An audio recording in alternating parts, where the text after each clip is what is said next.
So I was on Skid Row doing veterinary services, and Skid Row Carnival of Love, Justin Baldoni's Wayfarer Foundation, and I met this family. A guy from Skid Row married a beautiful Brazilian woman who happens to be a veterinarian, doctor of veterinary medicine. And I could not believe that I found a veterinarian living on Skid Row, and they have the most beautiful little girl, baby girl named Nicole.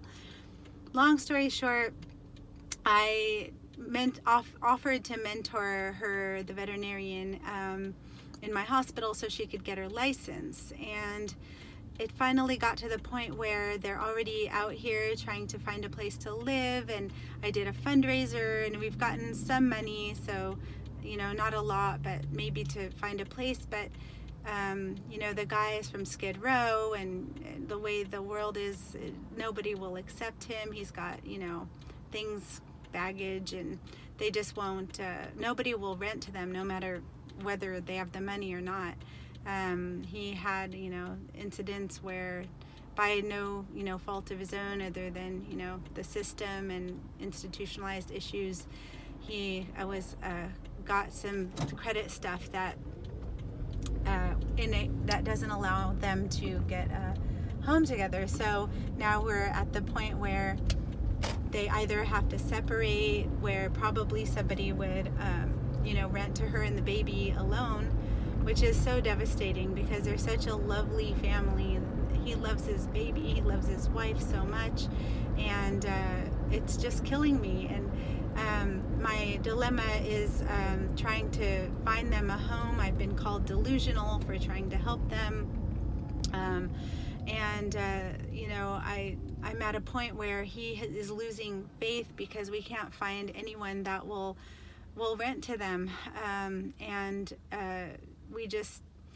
he said the only alternative for them is that now that they have some money, they could get a place to live through a slumlord. And I don't know that much about slumlords, but it doesn't sound like a very good place for the baby, and it wouldn't allow Patty to get experience in the vet hospital and in the vet industry like I want to get for her.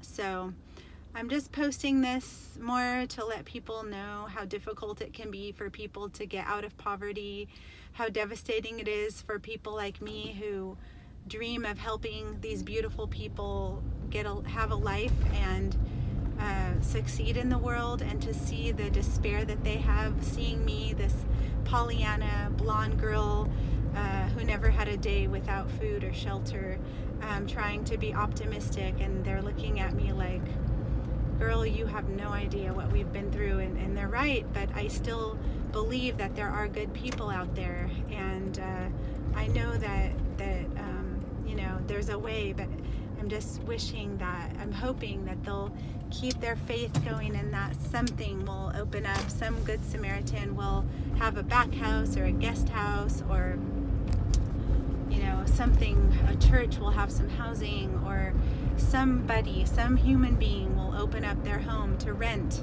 for money to these people and get to know how amazing they are. And I'm pleading for someone to open their home to them. That's my story.